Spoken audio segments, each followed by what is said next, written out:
This is Jeff Bort here on how to increase prices and keep the customer. We're now up to video 3 and we're discussing step 2, know what you're actually selling. Just to refresh yourself, there are 7 steps in the process to increase prices and make them stick. And here they are. Number 1, accept yourself. We discussed that in the first video. Today we're talking about know what you're actually selling. Then we're going to discuss know what the buyer is buying, know the numbers, increase the price, doing the deed, telling the customer, and making the cash stick.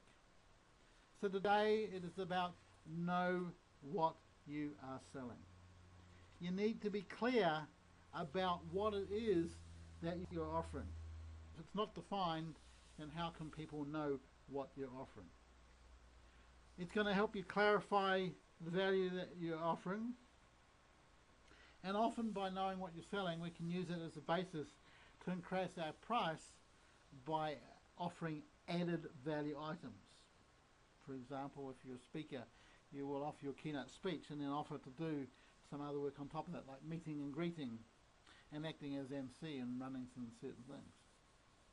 Or if you're in a product line, you're going to offer the product and you're going to possibly add value by doing things like installing the product or helping the customer understand the product, whatever it is. So it's all about what I call knowing stuff. And the first thing is you need to know your offer. You need to be clear about what it is that you're offering. So if you don't know what your offer is, then how does your client know what your offer is? It also provides a basis for starting and stopping your service. You know, if you are not very clear about it, you say, well, I'm going to do this and I'm going to do that, I'm going to do this and the other thing, then neither you nor the client knows exactly where your time or product stops and where it finishes. And so you overachieve because you haven't been explicit and clear about what your offer is. Right? So you should be going out there and saying, this is my product or service, whatever it is, and it starts from now, and if, for example, it's a consulting job, then the result will be a particular point in the project where we get to. Or if it's a product, then you say, look, this is the product you're buying, I will install it and make sure that you get the first piece of equipment off your machine, and then my obligation stops. Right? Be clear about the offer, which also means that you can help clarify the offer. You need to know what an hour of your time is worth represents. You know, if you're a professional, or if you're a other sort of person selling your time, or even if you're selling your services as a manager of a business. You see, the hour of your time is not just the 60 minutes that you spend with that person or doing whatever it is they're doing. It represents a lifetime of experience. You know, you may have been doing this job for 1, 5, 10, 15, 20 years. The hour of your time, that experience will manifest itself. You get stuck in, you know, look, I've seen this problem 100 times before and this is what we need to do. We're going to go down a particular alley, as opposed to going down a blind alley or doing something. You're going to know what issues you should be focusing on. You're going to know what issues to avoid. So here's my point. I think that we seriously underestimate the value of our time. And another way of looking at this value of time is wisdom. Another way of looking at this hour of time is wisdom.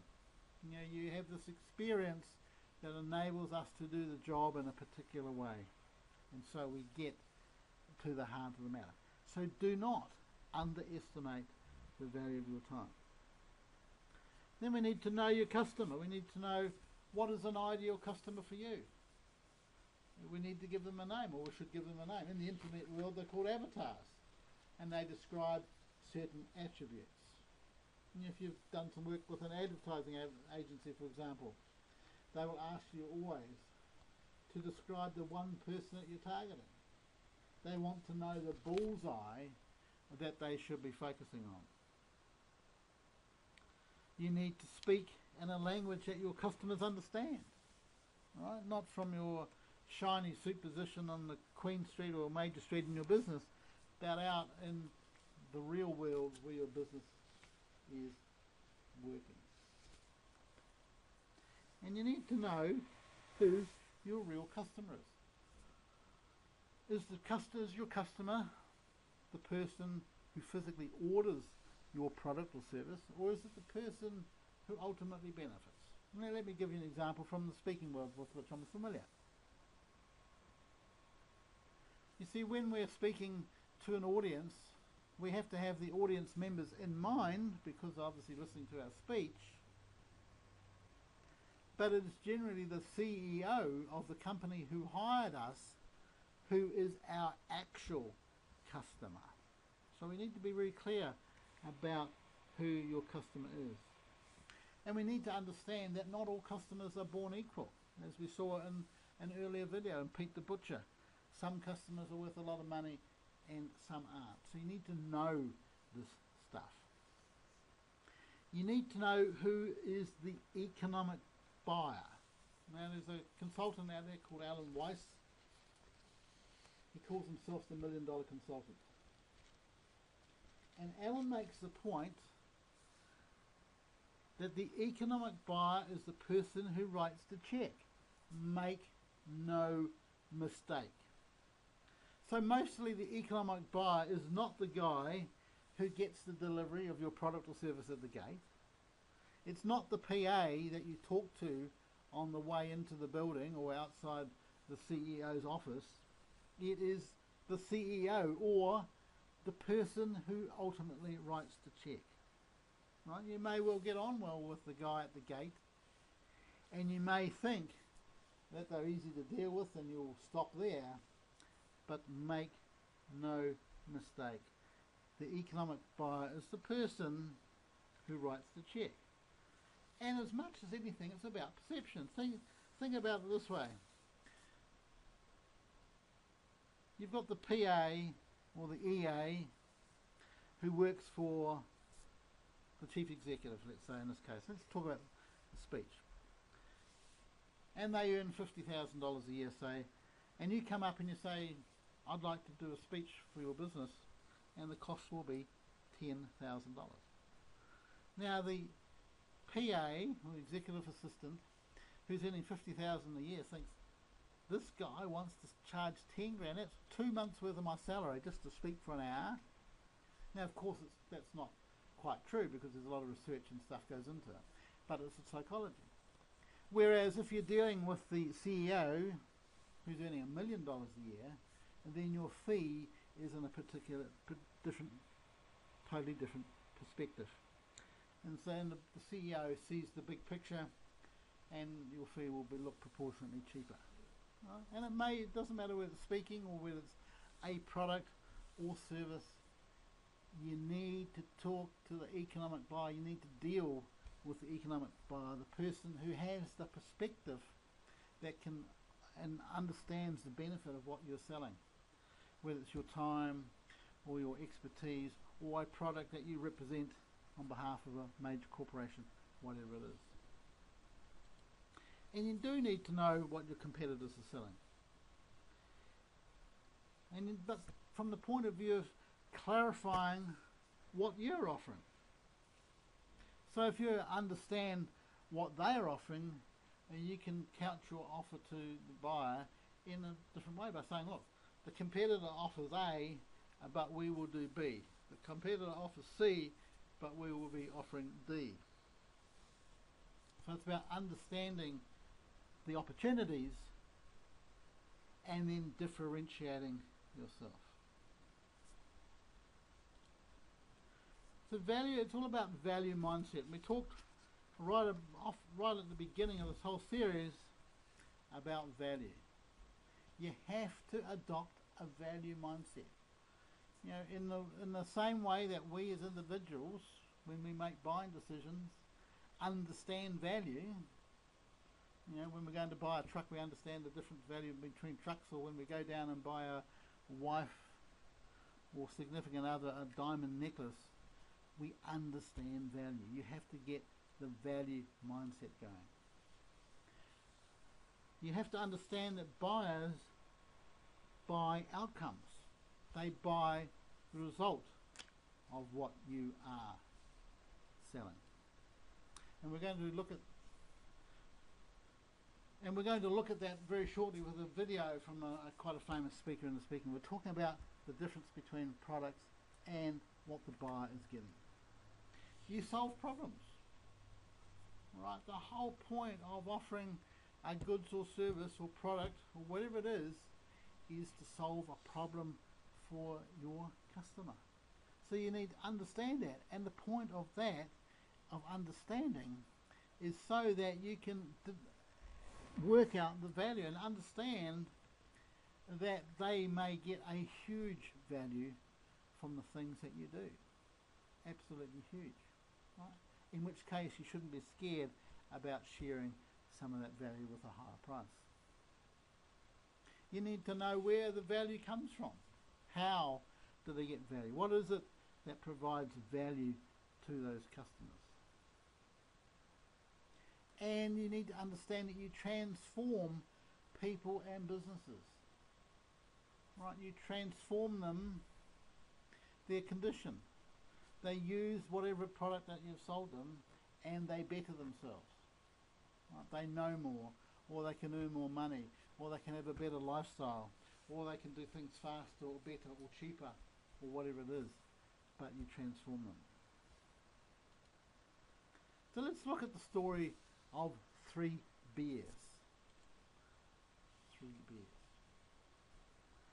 And this comes from, you might understand this from any sort of resort where you've stayed in the past. And, right? You can go, you're staying in this resort, and you can go downtown and you can buy some beer from, in this case, Moosehead Beer in Vancouver. You can go down to Danny's on the main street and buy the beer for $2.50. Or you can go across to the local pub in that same street and probably pay $6.70 for that beer. Now, in that case, you're going to have a bit of ambience in the pub, and you're going to have a bit of noise going on, and you're going to get service and so forth. Or you could stay in the resort and you pay $8.50 for it. And in that case, you're going to have a different experience, nicer surrounding and so forth. The point about these 3 beers, and it happens no matter where you are, is that it is all the same product. The same bottle of beer that you could go downtown and pay $2.50 for, you will be paying $8.50 for in the resort. Physically the same beer. And the person buying that beer from the brewery will pay roughly the same price for it.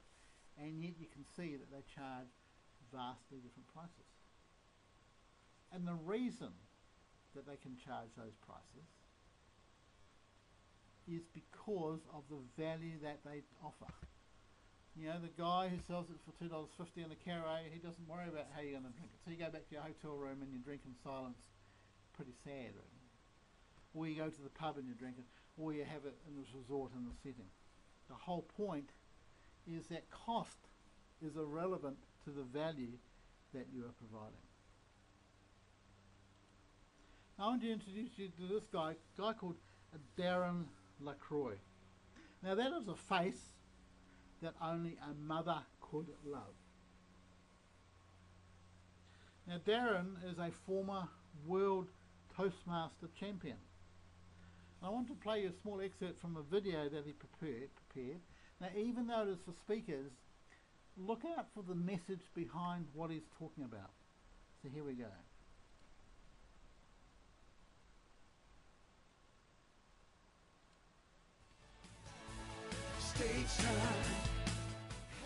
As a speaker, what are you selling? What are you selling? Too many people are trying to sell a speech or a CD or a DVD or a learning program. But what are you really selling? Now this lesson is something that I've had beat into me by my friend Craig Valentine and also mentor Alan Weiss. We need to sell the result, not the CD or the DVD. We need to sell the result. What does it give you? And even though I've been doing this for years, I know marketing. It's my background. I've been making that mistake over and over. I need that constant reminder. Sell the result. So what is the result of your program? What will your program, whether it's a live speech, a CD, a DVD, what will it do for your customer or client? I love Alan Weiss's wisdom where he said, we get paid for improving the client's condition. So we need to step back and think, how do I improve that condition? What is the result that I'm selling? And it's a common misnomer, it's a common mistake, but the bottom line is just focus on it. Sell the result. So my program, YouTube It, where I help people market for free using online videos the way I do. It works. But I'm not selling a DVD. I'm selling a way. Right, let's just focus on Darren's message. Right? It doesn't matter whether you're selling your time or you're selling a product from one of the biggest companies in the world. No matter what it is, he's talking about it's not the product that matters, it is the outcome that matters. Right? We're not, as speakers, we don't sell DVDs, we sell the outcome of our speech. Or if you sell somebody something, some training program, or you sell them whatever it might be, a new car.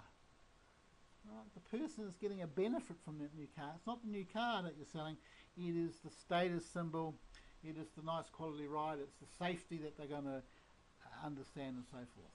Right? Be very clear, it is about the value that we offer. It's the improvement in the client's condition that is critical. That brings us to the end of step 2. So in your workbook, from pages 33 to 47, here are some of the important questions that you need to be looking at. What is the customer getting? Know your customer. Know your market and your competitor. Understand that your product is not for everybody. Understand that you're selling your expertise, and that expertise represents a lifetime of wisdom. You're going to look at how you can adopt a value mindset and look at how you can demonstrate value, and finally summarize and create some action points out of that exercise. Thank you for listening. The next step is to answer those questions and look out for the next video. Remember the old saying, if nothing changes, nothing changes. Pick a few points and focus on taking action. Until next time, ciao, this is Jeff Ward here saying goodbye.